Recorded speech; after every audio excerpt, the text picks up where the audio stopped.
సింగనగర్ వరద బాధితులంతా కూడా విజయవాడ కలెక్టరేట్కి వచ్చారు. తమకి న్యాయం జరగలేదని వాళ్ళంతా కూడా కలెక్టరేట్ వద్ద ఆందోళన చేస్తున్న ప్రస్తుతం మనం ఒకసారి చూడొచ్చు. కలెక్టర్ కార్యాలయం వద్ద చాలా మందికి డబ్బులు పడలేదు, చాలా మంది తమ ఇళ్ళు మునిగిపోయినా తమకు సరిగా న్యాయం జరగలేదని కూడా వీళ్ళంతా ఆందోళన చేస్తున్నటువంటి పరిస్థితి. కొంతమంది బాధితులు వాళ్ళ దగ్గర వాళ్ళు ఫోటోలు సహా తీసుకొచ్చారు. ఇక్కడ కొంతమంది చూపిస్తున్నారు ఇళ్లలో ఏ విధంగా మునిగిపోయిందో, వాళ్ళ వస్తువులు సామాన్లు ఏ విధంగా ధ్వంసమయ్యాయో వరద దెబ్బకి ఇవన్నీ కూడా తీసుకొస్తున్నారు. పూర్తిగా తమకు నష్టం జరిగింది కానీ ఎవరు కూడా న్యాయం చేయలేదని చెప్తున్నారు. తూతూ మంత్రంగా ఎన్యూమరేషన్ చేసి వదిలేశారని కూడా అంతా ఆందోళన చేస్తున్నారు. భయ్య ఏంటి మీది ఎక్కడ ఏం జరిగింది అసలు? మాది న్యూ రాజరాజపేట అండి. ఆదివారం వరద వచ్చినప్పుడు మేము ఇంట్లో లేకపోవటం వల్ల ఇల్లు పూర్తిగా మునిగిపోయింది. నీట మునిగిన ఇంట్లో మా ఇంట్లో మంచం, fridge, washing machine, engineering certificates, ల్యాప్టాప్లు అన్నీ కూడా నీట మునిగాయి. ఇమ్యూనరేషన్కి వచ్చిన అధికారులు ఇమ్యూనరేషన్ చేసుకున్నారు. ఓటీపీ కూడా వచ్చింది మాకు. ఓటీపీ వచ్చినా సరే ఈరోజు మేము వెళ్ళి సార్ మాకు ఓటీపీ వచ్చింది, ఏంటి మా పరిస్థితి, మాకు అమౌంట్ క్రెడిట్ అవ్వలేదని అడగడం జరిగింది.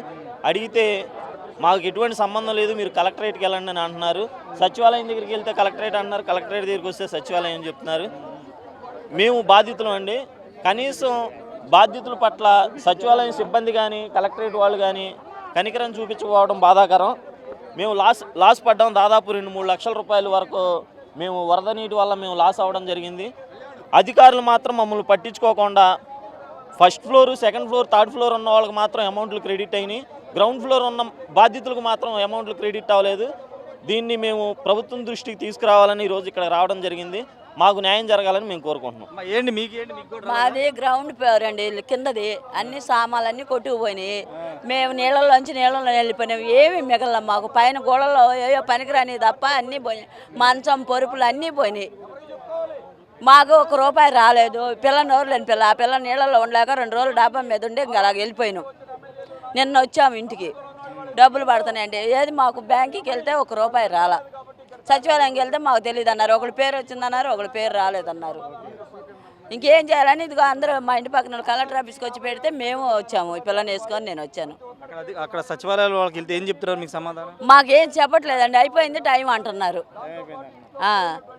వస్తాయని కానీ రావని కానీ ఏమి చెప్పట్లేదు మాకు. పోయినా కూడా తిరుగుతున్నాము.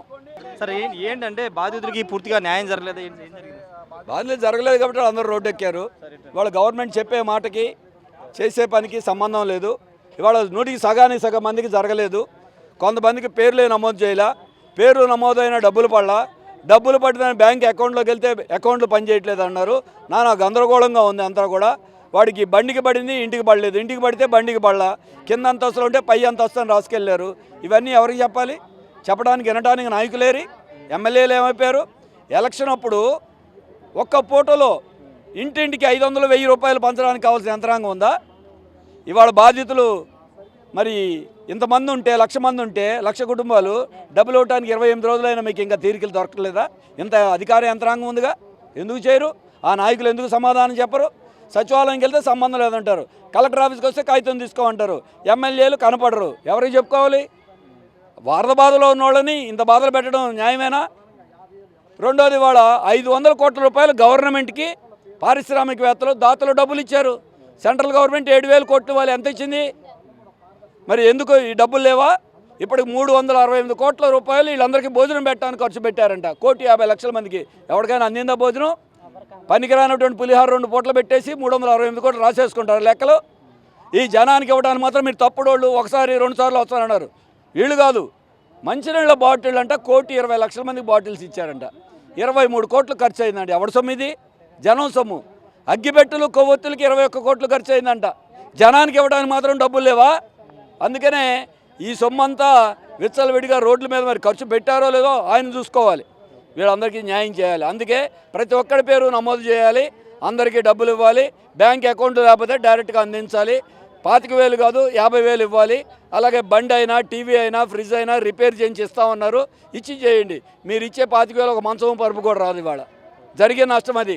అసలు మీరు ఒక 6 గంటల ముందు కనుక వరద వస్తుందని చెప్తే జనం సగానికి సగం బయటపడేవాళ్ళుగా. ఎందుకు చెప్పలా? బాధ్యత మీదే, ముంచేసిన బాధ్యత మీది. కాబట్టి ఇవాళ కానీ అయిందేదో అయిపోయింది. వాళ్ళ సాయం చేయండి, వాళ్ళ నష్టాన్ని పోడ్చండి. అది నేను సిపిఎం తరఫున అందుకే ఆ బాధ్యులకి మేము అండగా నిలబడుతున్నాం, మద్దతు తెలియజేస్తున్నాం. ఇది బాబురావు గారు చెప్తుంది. పూర్తిగా నష్టం జరిగింది. నష్టానికి సంబంధించిన అంశంలో ప్రభుత్వం వైఫల్యం చెందిందని చెప్తున్నారు.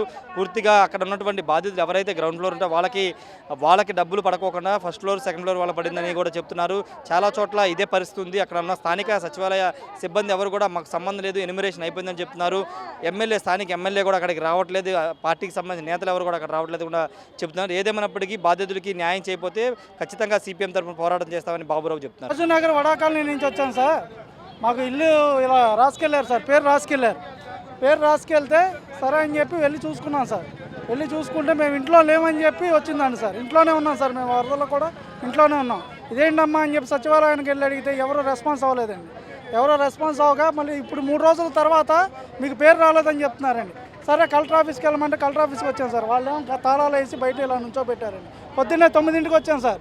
9ంటి కాడి నుంచి ఇక్కడే మమ్మల్ని ఎంట్లో నుంచోబెట్టారండి. సమాధానం లేదు సార్. ఇక్కడికి వెళ్తే మమ్మల్ని అక్కడికి వెళ్ళమంటున్నారు, అక్కడికి వెళ్తే మమ్మల్ని ఇక్కడికి వెళ్ళమంటున్నారు. సమాధానం చెప్పే దిక్కు లేదండి. ఎవరిని అడగాలో తెలియట్లేదు. ఏంటి చేయట్లేదండి అసలు. మాకు పేరే తప్ప వాలంటీర్లు అని జగన్ ఉన్నప్పుడు మాకు అన్ని చేశాడు, మాకు అన్ని ఇంటింటికి వచ్చేసారు వాలంటీర్లు. ఇప్పుడు ఏ వాలంటీర్ మమ్మల్ని పట్టించుకోవట్లేదు, ఏమీ చేయట్లేదు. ఏమైనా అడిగితేనే మాకే తెలియదు, మాకే దిక్కులేదు అని చెప్పని మాట్లాడుతున్నారు. మాకు ఇట్లాగైతే ఎట్లాగా, మాకు ఎట్లా న్యాయం జరిగిద్ది? దేనికి? మాకు ఏ ప్రభుత్వం వచ్చినా ఇంతేనా? ఈ రకంగా జరిగిద్దా? మాకు దేనికి జరిగిద్ది? మాకు ఇట్లాగా పేరు ఉంటేనేమో పేరు వచ్చింది కానీ ఇంటికి రాలే. మాకు దేనికని మేము అంత మురుగుల్లో ఉన్నా, అంత నీళ్ళల్లో ఉన్నా, మేము అట్టగా పడి ఉన్నామండి. మేము మరి ఇట్లాగైతే ఎట్లాగా దేనికి? బురద గురించి ఇండ్లు నీట్గా ఉన్నాయని అంటే నీట్గా లేకపోతే ఎలాగా? 10 రోజులకు వస్తే వాళ్ళు మ్యాపింగ్ తీస్తానికి మాకు మురుగుల్లో ఎలాగుంటామండి మేము? రాసుకున్నారు దేనికి వచ్చినట్టు అది? వచ్చి మ్యాపింగ్ ఎందుకు తీశారు? ఇంటింటికి ఎందుకు వచ్చారు? అసలు అన్నీ ములిగినాయి అని చెప్పాము మేము. చెప్పినా ఈరోజు మా పేర్లు రాకుండా చేశారు. అంటే మేము అంత పిచ్చోళ్ళమా? మ్యాపింగ్ ఎక్కడెక్కడి నుంచో తీసుకొచ్చారు ఊర్ల నుంచి. వాళ్ళు ఏం రాశారు? మేమేం చెప్పాము? మేము చెప్పిన ఒక్కడు కూడా రాలేదండి. మాకు ఇల్లు మునిగిపోయింది, కారు మునిగిపోయింది, బైకులు మునిగిపోయినాయి. ఒక్క దాని కూడా రెస్పాండ్ అవలా. వచ్చిన వాళ్ళకే వచ్చినాయండి, బిల్డింగ్లు ఉన్న వాళ్ళకే వచ్చినాయి. 1కి 4 తీసుకున్నారు వాళ్ళు. గ్రౌండ్ ఫ్లోర్ అన్నారు, మాది గ్రౌండ్ ఫ్లోర్కి రూపాయి పడలా. ఫస్ట్ ఫ్లోర్ వాళ్ళు పడలేదు, పైన వాళ్ళు పడ్డాయి. అంటే పైన వాళ్ళు ములగలేదుగా, ఎందుకు వచ్చినాయి వాళ్ళకి? సరే రావద్దని అన్నట్లు అందరం ఇబ్బంది పడ్డాం, అందరం తీసుకుందామని అనుకున్నాం. కానీ గ్రౌండ్ ఫ్లోర్ వాళ్ళకి ఎందుకు ఇవ్వలేదు? పేపర్లో పేర్లున్నా కూడా రావట్లేదు. దేని గురించి అవి ఎందుకు పెట్టారు? మరి మ్యాపింగ్లు ఎందుకు తీశారండి? ముఖ్యమంత్రి ఎందుకు తీశాడు? జగన్ అంటే ఇలా జరిగేది కాదు. వాలంటీర్లు చేసేవారు, సరిగ్గా చేసేవారు. ఎవరు జగన్ పరిపాలన అయితే ప్రతి ఇంటికి వచ్చి ఇచ్చేవారు. ఎందుకంటే పొద్దున్న 9ంటికి వచ్చి కాపలాలు కాయడమా మేము కలెక్టర్ ఆఫీస్లోని? మేము దేని గురించి అండి? ఎవరికీ రాదు. మ్యాపింగ్లు చేస్తాం అంటే 10 మందికి ఇచ్చి 100 మందికి ఇచ్చామని మీడియాలో చెప్పుకోవడానికా?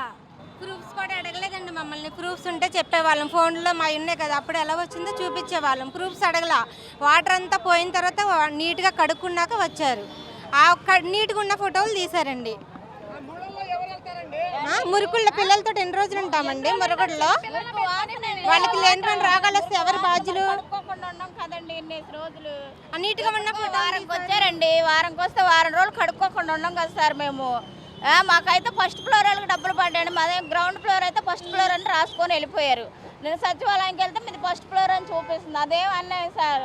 వాలంటీర్లే తప్పు చేశారు సార్. వాలంటీర్లనే పంపించి వాలంటీర్ తప్పు కాదు, అది చంద్రబాబు తప్పు, పవన్ కళ్యాణ్ తప్పు. వాలంటీర్లు తప్పు కాదు. మాకు వాలంటీర్ లేకుండా చేసి నెల్లూరు నుంచి రప్పించి ఇలా చేశారు. మమ్మల్ని రోడ్ల మీదకి గీడ్చారు. అదే జగన్ పరిపాలనలో ఉంటే ఈ రోడ్ల మీదకి ఏ రోజు రాలేదు సార్. మేము తెచ్చుకోవట్లేదండి, అయిపోయింది ఇంక రాయమని చెప్తున్నారు. వాలంటీర్లు ఎవరు రాయట్లేదు. నీళ్ళు వచ్చేసాయి, బండి పోయింది. చాలా ఇదిగా అయిపోయినా కూడా ఎవరు ఇది అవ్వట్లేదు. 44వ డివిజన్ అండి. 44వ డివిజన్లో సచివాలయం తర్వాత పోస్ట్ ఆయన పెద్ద ఆయన ఉంటాడు చూడండి, ఆమె పట్టించుకుంటున్నా. అతను నీళ్ళు వచ్చి మాకు వారం రోజులైనా ఒక్కరోజు ఎక్కడండి, వారం రోజులు మాకు వచ్చి మేము తినలా, కరెంట్ లేదు, బయటికి రాలా, నానా బాధలు పడ్డాం. సైకిల్ కొట్టుకు వెళ్ళిపోయి తింటాక లేదు, జ్వరాలు రోగాలతో పడుంటే ఆయన లాస్ట్లో ఏమన్నాడు? ఒక్కరోజు అయింది మీకు వచ్చి మేము రాయమని చెప్పని మాకు రాయలేదండి. అందులో మీరు కొత్తగా వచ్చారు, మీకు మ్యాపింగ్ అవ్వాలా? 8 నెలలు 9 నెలలు సంవత్సరం అయితే మ్యాపింగ్ అవ్వాలా? అప్పుడేమో ఎలక్షన్ ముందు ఇల్లు మారాం. ఎలక్షన్లు అండి, ఎలక్షన్ ముందు మ్యాపింగ్ చేయమంటే మేము ఇప్పుడు చేయని తర్వాత చేస్తానన్నారు. ఎలక్షన్ అయ్యాక మ్యాపింగ్ చేయమంటే చేయమన్నారు. మరి వచ్చిన వాళ్ళు మా పరిస్థితి ఏంటండి? మ్యాపింగ్ వాళ్ళు చేయకపోతే తప్పు మాదా? అసలు ఏది మమ్మల్ని పట్టించుకోవట్లేదు. మ్యాపింగ్లో లేరు మీరు, మీకేమో నీళ్ళు వచ్చి సరే నీళ్ళు వచ్చినాయి మాకు కింద, మాకు ఇవ్వాల పై ఫ్లోర్ వాళ్ళకి, ఆ పై ఫ్లోర్ వాళ్ళకి ఎలా ఇచ్చారు? వచ్చిన వాళ్ళకి ఇవ్వకుండా 3 ఫ్లోర్ వాళ్ళకి ఎలా ఇచ్చారు? ఎంక్వైరీ చేశారు, వాటర్ వచ్చిందని చెప్పారు. వాటర్ వచ్చిందని చెప్తే మీది ఇక్కడ మ్యాపింగ్ లేదు, మీకు ఇక్కడ అవ్వదని చెప్పి వెళ్ళిపోయారు. మీరు మ్యాపింగ్ లో లేరు అనేసారు. వచ్చినప్పుడు యువతలు వాళ్ళకి రావా మనగవా? వాళ్ళకి మ్యాప్ ఉంటే ఇస్తాము, వీళ్ళకి ఇది ఉంటే ఇస్తాము అని అనకపోతే అందరికీ ఒకటే కదా. ఇంత లోతు వచ్చినాయి, బట్టలు పోయినాయి, సామాన్లు కొట్టుకుపోయినాయి, అసలు వాళ్ళకి రాయలేదు. ఇల్లు కదా ముసలి ఎందాక తిరుగుతాము చెప్పు? ఇలా చేసే టీవీ అయినా ఇదేనా? అసలు గట్టిగా అందరికీ ఇవ్వాలి కదా. ఒకటే క్వశ్చన్ అన్న, ఆయన ఏమన్నాడు? అందరికి అందేలా చూస్తారు, ఒక్కడికి కూడా ఆకుండా చూస్తున్నారు. ఒకసారి కెమెరా చూపించు. ఇక్కడ ఎంతమంది ఉన్నారు? ఇక్కడ టెక్నాలజీ ఎందుకు వాడరు? ఇంత టెక్నాలజీ ఉంచుకొని ఇంటికి వచ్చి రాసుకోవడం ఏంటి? ఇంటి వచ్చుకోదేనన్నా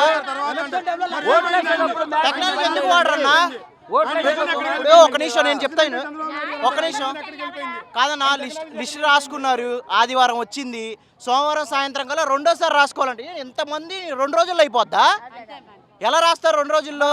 ఎవరికి తెలుసు లిస్ట్లో పేరు వచ్చిందా రాలేదనేది? అట్లీస్ట్ ఆధార్ కార్డు నెంబర్ తీసుకున్నారు, లింక్ మెసేజ్ అని రావాలిగా ఫోన్కి. ఫస్ట్ ఆఫ్ ఆల్ అన్న ఒకటే క్వశ్చన్ అన్న, ఆయన అందరికి వచ్చేలా చేస్తా అన్నాడు. ఇక్కడ ఎందుకు ఇంతమంది ఉన్నారని అడగండి చాలు, అదొకటి అడగండి చాలు. లక్షలు పెట్టి మిషన్లు కొంటారన్నా, అలాంటి టెక్నాలజీ యూజ్ చేస్తే ఇప్పుడు ఇంత ప్రాబ్లం వచ్చిందా? ఎలక్షన్ టైంలో లక్షలు ఖర్చు పెడతారు, అప్పుడు రాదు, అప్పుడు నొప్పి ఉండదు. ఇలాంటి టైంలో ఇవ్వాలంటే నొప్పులు వచ్చేస్తాయి. నేను చేసాం, నేను వచ్చి అప్లికేషన్ చదువుకుంటూ పడేసానన్నా. ఏంది ఇదేనా మన గవర్నమెంట్ కోసం?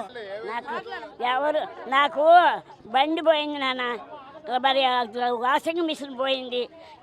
నేను లేని ఇంట్లో ఇల్లు అద్దెకున్నాను. నేను ఏదీ లేదు నాకు, నేను ఒక్కదాన్నే ఉన్నాను, నాకు ఎవరు లేరు.